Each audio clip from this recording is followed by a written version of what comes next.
presentation with that prayer, asking the Lord to take control of my mouth. Y'all hear what comes out of my mouth. He knows what's in my heart. My grandmother and my mother used to tell you can go to the colleges, and you can go to the school, but if you ain't got no religion, you just an educated fool.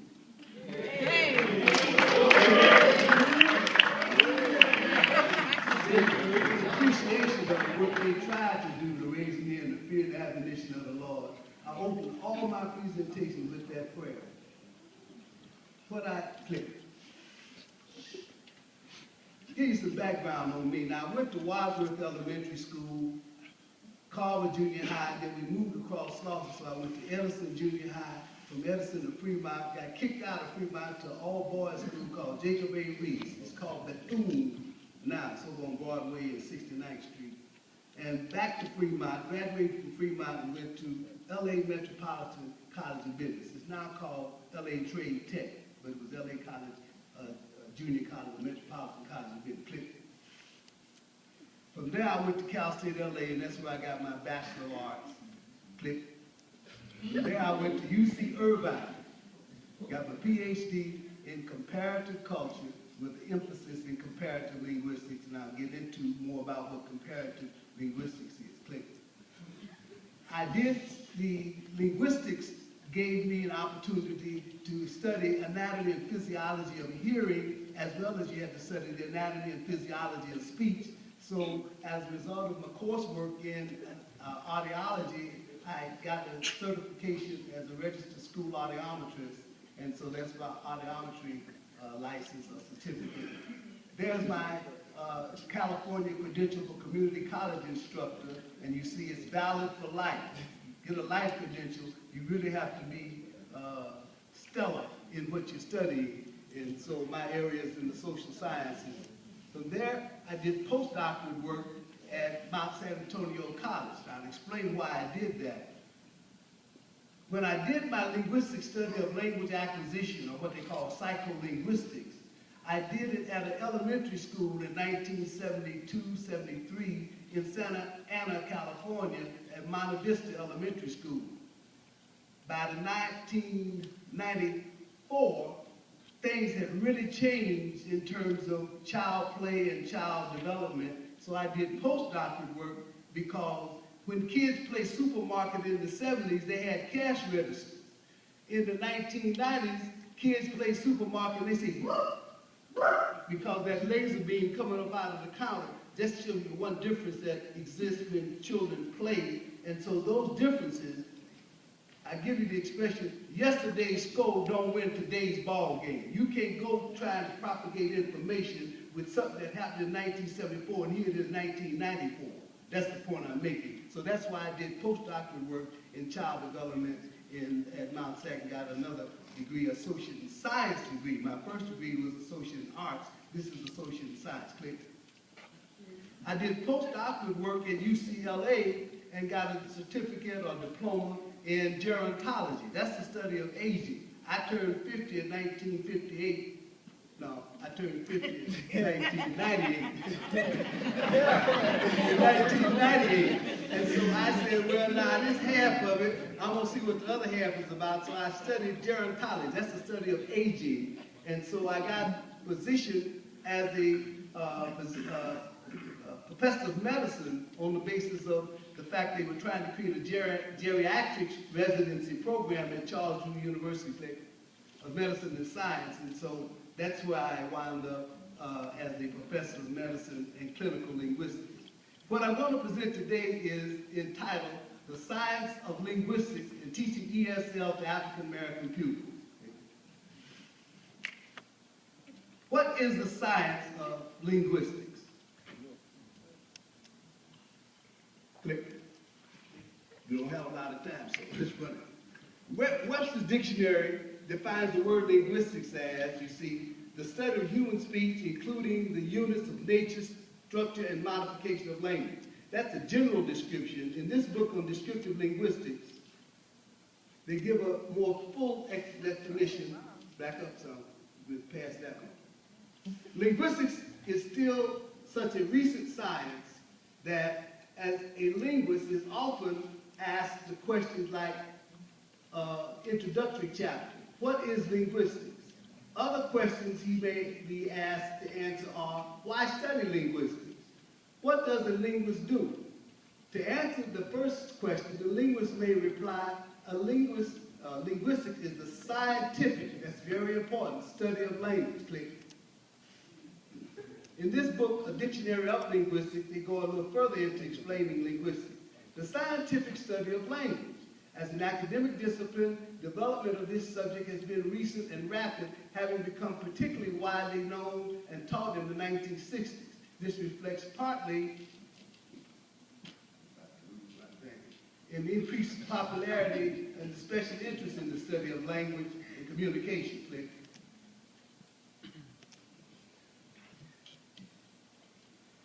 Now, there are different branches of linguistics, and these branches can be described in terms of what you're studying specifically about language. Okay, there's a difference in studying a language and studying language.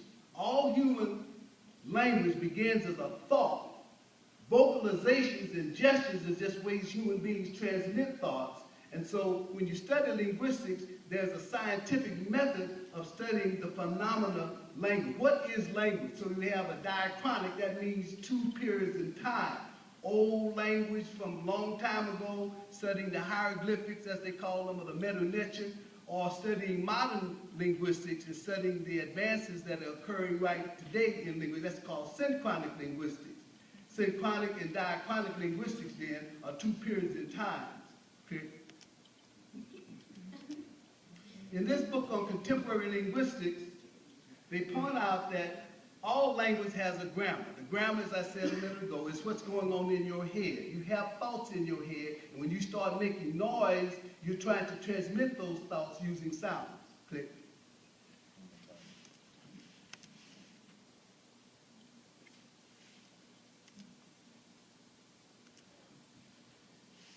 The last sentence down there, in investigating linguistic competence, linguists focus on the mental system that allows human beings to form and interpret the words and sentences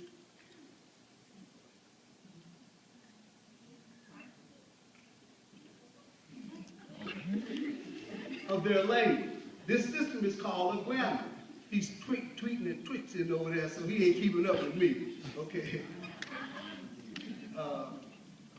For purposes of this book, we will divide the chapter into the following components: the phonetic, phonology, morphology, syntax, and semantics.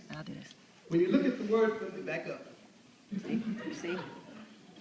The phonetics is when you're studying the articulation and perception of sounds.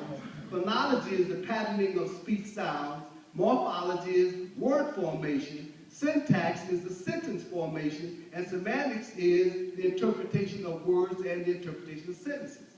Linguists use the term grammar in a rather special and technical way. Because this usage is unfamiliar, we will devote some time to considering the very properties of the system that we all linguists call a grammar. One of the most fundamental claims of modern linguistic analysis is that all languages have a grammar. This can be verified by considering a few simple facts. Since all languages are spoken, they must have phonetic and phonological systems. Those are the first two components of the grammar. Okay? Since all languages are since all languages are spoken, they must have a phonetic and phonological system, and they all have words and sentences. Since they all have words and sentences, they must have a morphology and a syntax. Those are the second two. And since all words and sentences have systematic meanings, there obviously must be semantic principles as well. As these are the very things that make up a grammar, it follows that all human languages have this type of system.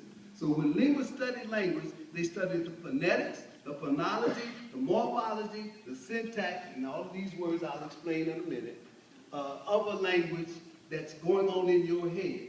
Go ahead. Whenever there is more than one variety of a particular language in question, questions arise as to whether it is somehow better or more correct than another. From a point of view of modern linguistics, it makes no more sense to say that a variety of English is better than it is than another than it does to say that grammar of English is better or worse than the grammar of Thai. All languages and all varieties of particular language have grammars that enable their speakers to express a proposition, any proposition that the human mind can produce. In terms of this all-important criteria, then all varieties of language are absolutely equal as instruments of communication and thought. The goal of contemporary linguistics analysis is not to rank languages in some imaginary scale of superiority, but rather, linguists seek to understand the nature of the grammatical system that allows people to speak and understand a language. This same point can be made by noting that linguistics is descriptive and not prescriptive. In other words, some people think that a person who can learn and speak several languages is a linguist because they're polylingual or polyglot. That's a way of looking at the study of language by studying how to speak those languages. But in order to learn how to speak those languages, you are given a prescription. You go into a classroom and somebody gives you a model of that language, and to the extent that you faithfully follow the model that is given to you, then you ought to be able to communicate with somebody who speaks that language. That's prescriptive. They're prescribing something for you to do, and if you faithfully follow those prescriptions, then you can communicate with someone in that language. That's not what linguists do not prescribe how a language ought to be spoken or written. Linguists observe and make descriptions of how the language is spoken and how it is written. So they're providing information that can be used for pedagogical or language teaching purposes, but they're not there studying the language and trying to tell the people how to talk. They already know how they talk, and you're studying how they talk in order to give a scientific explanation of the rules that they're following clearly. In this book on descriptive linguistics, there's the state is made that sound of speech may be studied in three ways: their production of speech by the organs of their articulation, the physical effects of this production, and the acoustic makeup. The third is the result of these effects when they reach the ear, the auditory interpretation. The study of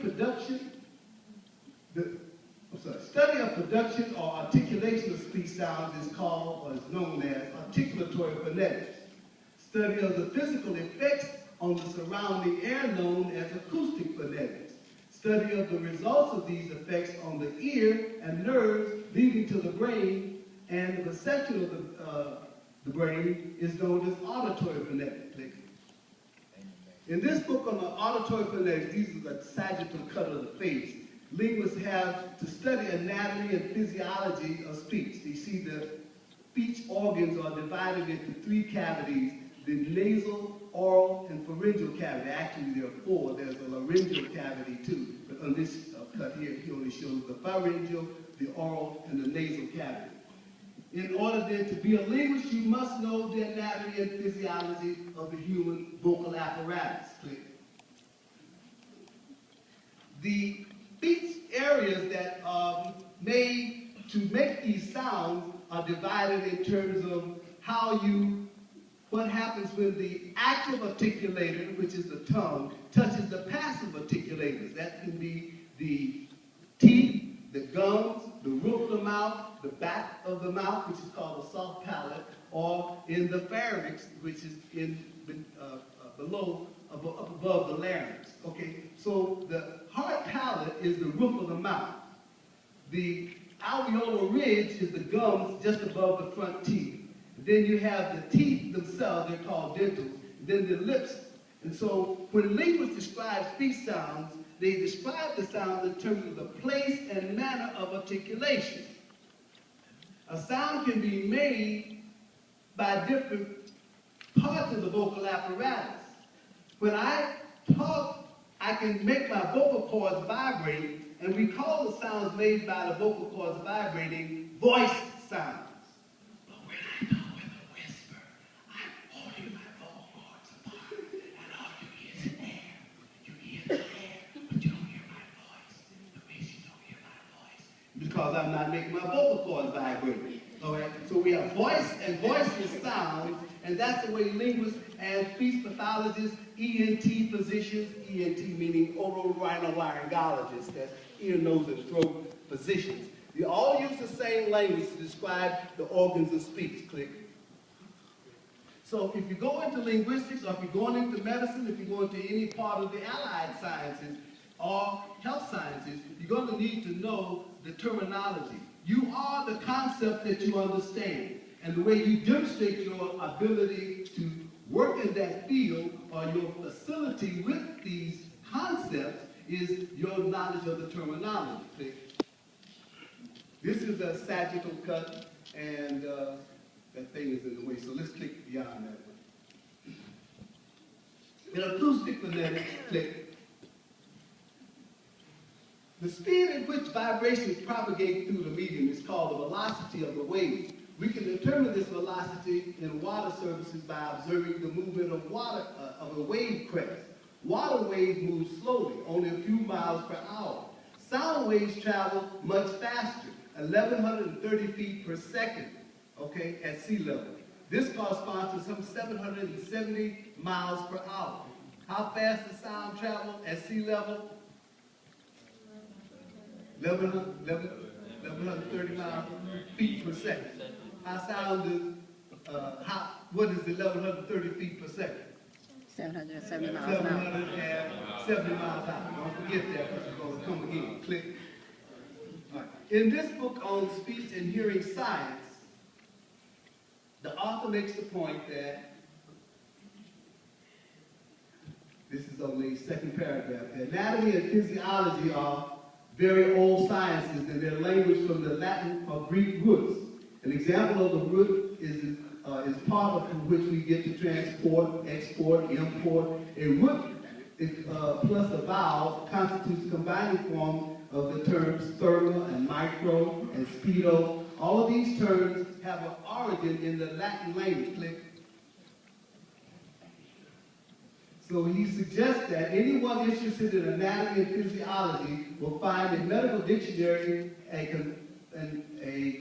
competent and very valuable ally. The student will also greatly be aided by turning the glossary to the back of this book or a dictionary for the meaning of each word. Anatomy is a descriptive science, and many of the names given to instruments are descriptive. Okay, again. Linguists then rely on the descriptive science of anatomy and physiology to talk about language. Click. Comparative linguistics. I mentioned that I studied comparative culture, and now here's an explanation of what comparative linguistics is. A term used to characterize a major branch of linguistics, in which the primary concern is to make statements comparing the characteristics of different languages.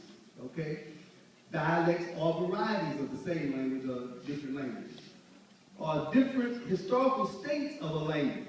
During the 19th century, the concern for comparative analysis was exclusively historical, as scholars investigated the relationship between language, families of languages as Sanskrit, Greek, Latin. Okay? The point is that there is this area of comparative linguistics, and there is comparative grammar and comparative method that will be the basis of which I'm going to share with you the origin and historical development of the language of descendants of enslaved Africans in America. In 1970, as a graduate student at UC Irvine, I studied the grammar of the Nigritian, or what's called in linguistics, the Niger-Congo and West African languages. On the basis of my comparative linguistic studies and research, I concluded that the native language of descendants of enslaved Niger-Congo and West Africans has a Niger-Congo and West African or Nigritian grammar with European words superimposed. Now, what do we mean? Click. First of all, I claim that the native language of African Americans is not English. Click. Then what is English? The American Heritage Dictionary defines the English language as all pertaining to, derived from, or characteristic of England and its inhabitants, of a type of style predominant in England, English breakfast, of belonging to or spoken or written in the English language. Second definition down here, the people of England collectively. There's the English, okay? The West Germanic language of the English, divided historically into Old English, Middle English, and Modern English, now spoken in the British Isles, the United States, and numerous other countries. Click. In this book on Introduction to Language, there's a history of the English language given. Click. The division of the English into Old English from 449 to 1100 AD, Middle English from 1100 to 1500, and Modern English, 1500 to the present, is somewhat arbitrary, being marked by the dates of events in English history which profoundly influenced the English language. Thus, the history of English and the changes that occurred in the language reflect to some extent non-linguistic history. The English language had a beginning. When the Romans invaded and occupied Britain in the 1st century, the inhabitants of that island did not speak English. They were people of Celtic or Celtic, depending on how you want to pronounce that C, hard C or soft C. They were people of Celtic stock who were themselves earlier invaders. Despite the Celts' resistance, the Roman legions prevailed. Under the Roman rule, Celtic civilization flourished. They call the Boston Celts, right? So I'm going to use Celt or Celt. It's interchangeable depending on whether you have a hard C or prefer a soft C pronunciation of that letter, okay? The Celtic civilization flourished with a Roman flavor. During this period, the Scots and the Picts, fierce tribes of northern Britain, raided and plundered Celtic villages to the south. As long as Rome was powerful, the Celts were relatively secure.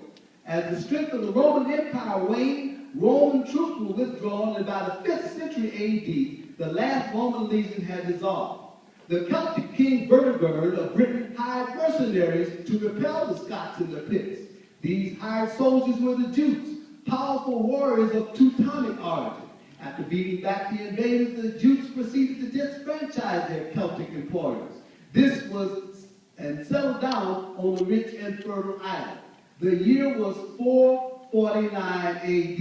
This is just 449 years after the death of Christ. All right? 449 AD means after the death. Okay? The new conquerors spoke what? German.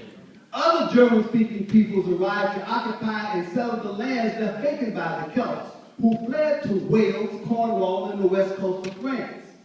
Welsh, Irish, Scottish, Gaelic, and Breton are all Celtic languages. The Europeans know this about their history. Welsh, Irish, Scottish, Gaelic, and Breton are Celtic languages. Among the Germanic tribes that joined the Jutes in Britain were the Saxons and the Angles, and from whose name the word Anglan, or you pronounce it today England, but it was actually the Angles and the Saxons that brought that dialect of German. It was called English, okay? England is derived. Britain's new inhabitants were isolated from their old home in northern Germany. As time passed, German spoken in England and the German spoken on the continent changed, but independently of each other. The languages used became first different dialects of German, different but mutually intelligible. That means they could still understand each other, mutually intelligible. By 1066, they were no longer so. There were two languages where once there had been only one. Thus, in the year 449 AD, one could say that English was born. In 1066, another important event, the Norman conquest of England by William the Conqueror, caused major changes in the English language.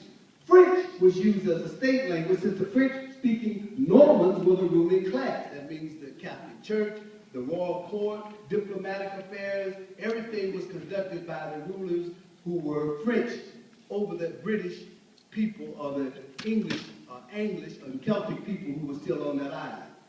English continued to be spoken by the masses, but was influenced in many ways by French. Vast changes in all aspects took place of the language took place during this period. One major change is referred to as the Great Vowel Shift. Other changes also occurred, and by 1500, English had become very similar to the language spoken today. Since since the English spoken after 1500 is more intelligible to modern speakers than that spoken before that time, modern English is dated from that year. So modern English is dated from 1500. Now, when did Columbus make his voyages of discovery? 1492. 1492. You date him from what?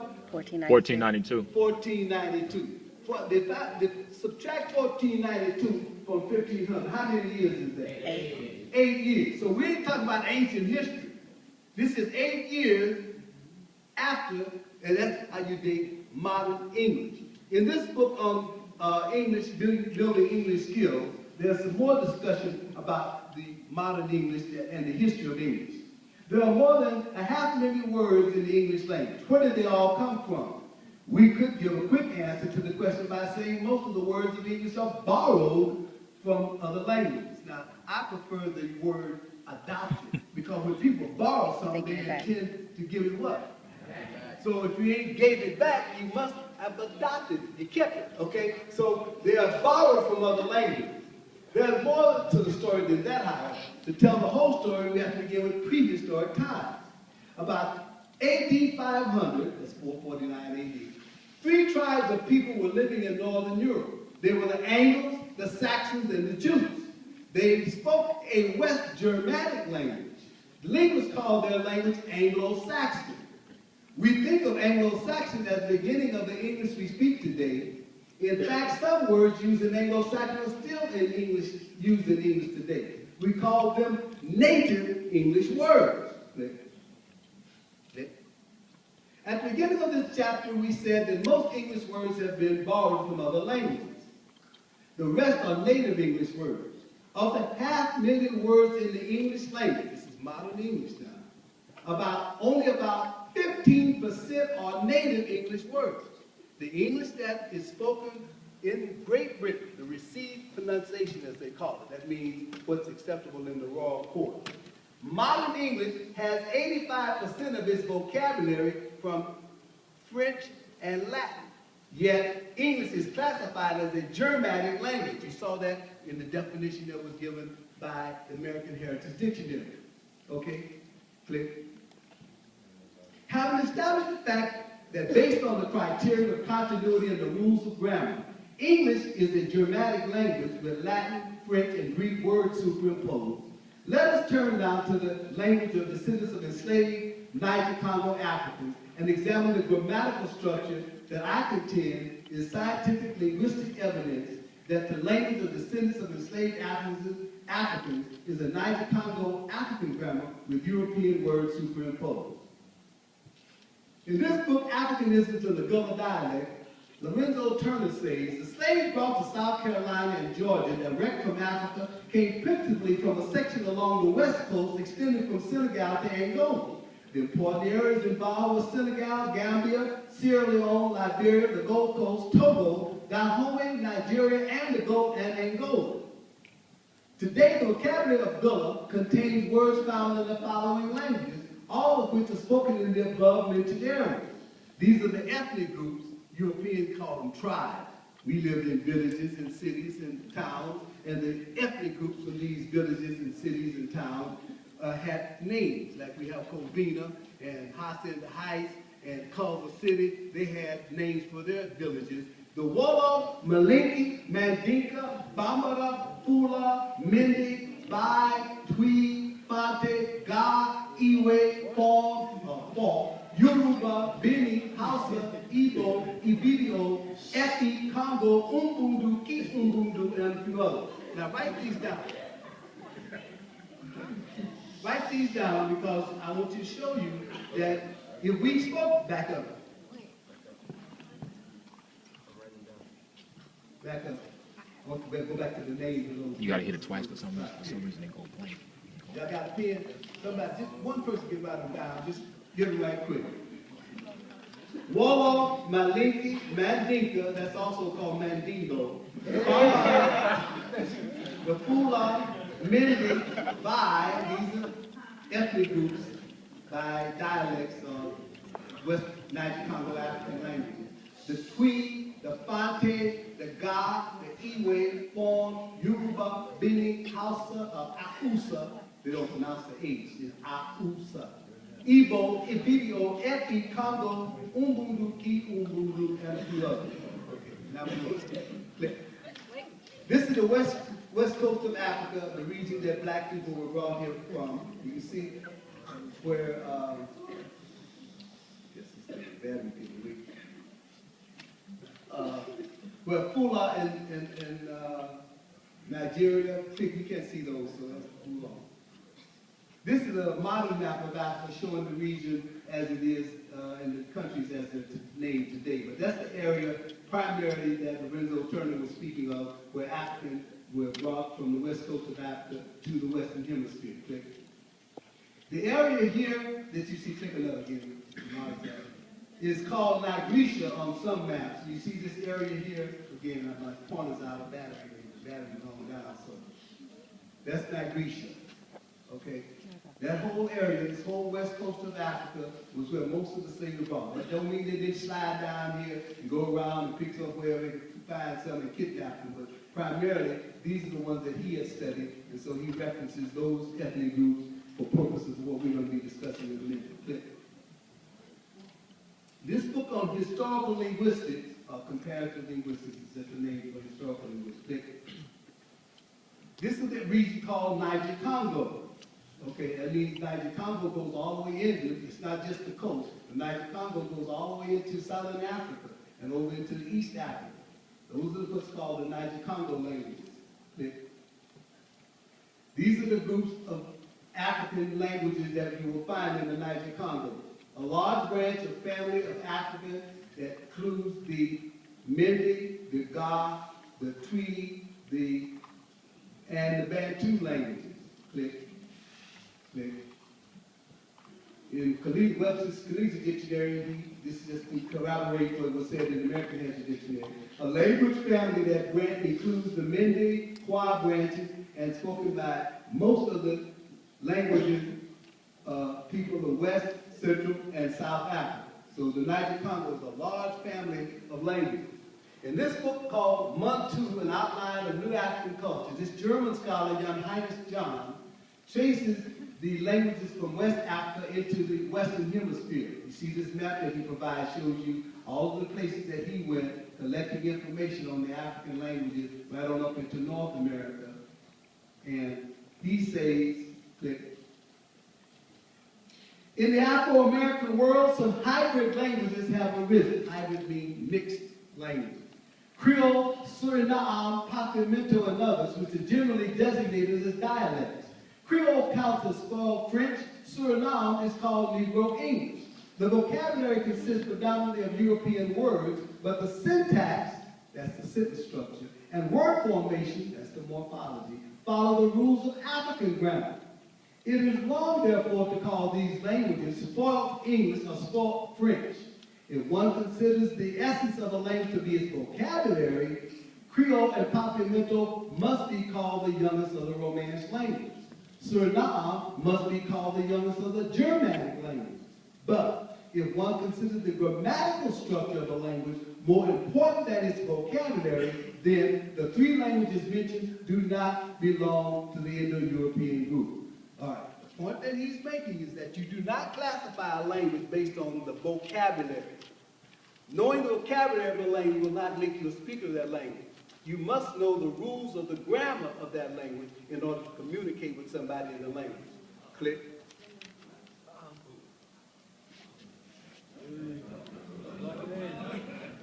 We'll make it. What happened to the power source? There you go. Click. You were way back. Okay, click. Click.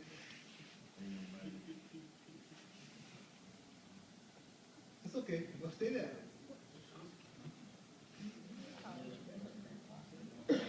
Go back. Go back. All right, we'll start here. As I said, the genesis of the Creole language has been presented in much of the current work implies a break in any linguistic continuity with African. The implication is that Africans and African slaves gave up African languages, that is, Worked with the African linguistic tradition and accepted a pidgin, primarily a European invention, a simplified version of the European language. To relate non-standard dialects of Black American urban communities to a pidgin would lead to the inference that there has been discontinuity as far as the transmission of African cultural item is concerned, and would in fact support the deficiency hypothesis. That's a theory in science, in social sciences, that our language is deficient. Languages are not deficient, they're just different. And you can't claim that a difference is inherently a deficit.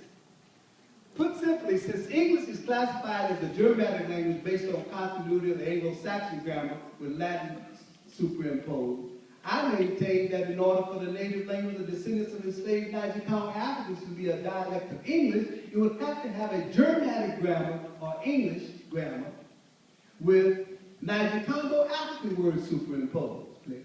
But the scientific evidence is that the native language of descendants of enslaved Niger-Congo Africans or Nigritians in America and in the diaspora has an African grammar with European words superimposed. The word diaspora means scattered, abroad, or spread, distant from the autochthonous. The word autochthonous means born on the soil. A-U-T-O-C-H, T-H-O-N-O-U-S. Autochthonous means native to the soil. If you are Japanese and you're born on the soil of Japan, you're an autochthonous Japanese. Japanese born somewhere else are still Japanese, they're Japanese in diaspora. Jews born in Israel are autochthonous Jews. Jews born scattered throughout the world are Jews in diaspora. You understand that? Yeah. Chinese born on the soil of China are autochthonous Chinese. Chinese born dispersed or scattered from China are still Chinese. Okay? They're Chinese in diaspora. A watermelon on the soil of Africa is a watermelon, and watermelons spread all over the world are still watermelons. They're just watermelons in diaspora. Black Americans are Africans in diaspora. Okay? We're Africans originally, and we're Africans now in spread or dispersed abroad. So I say that as an African grammar with European words superimposed. I say European words because, as I have shown, most of the words in modern English lexicon are not even native English words. We've established that English itself is a Germanic language, but only 15% of the English vocabulary are native English words. Let us now examine the scientific evidence that the grammar of native language of descendants of enslaved Niger-Congo Africans or Nigritian is a linguistic continuation of Africa in Black Americans. Now, whenever the speaker of one language attempts to speak another language that is structurally different from his mother tongue, or her mother tongue, they will have what's called interference modification, intrusions or intrusive creatures, transfer phenomena, or substratum retention.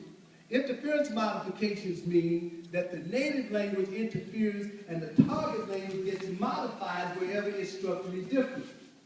These interference modifications are sometimes called intrusions, inferring that the native language is intruding as they're trying to speak the target language. Another term for this is transfer phenomena.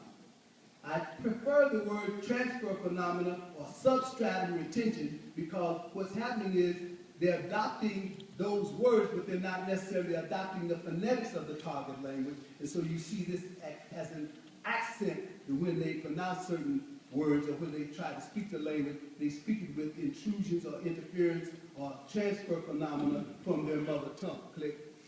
In this book of dictionary linguistics, they explain that interference is the errors made by carrying over the speech habits of a native language or dialect into the second language or dialect. Click.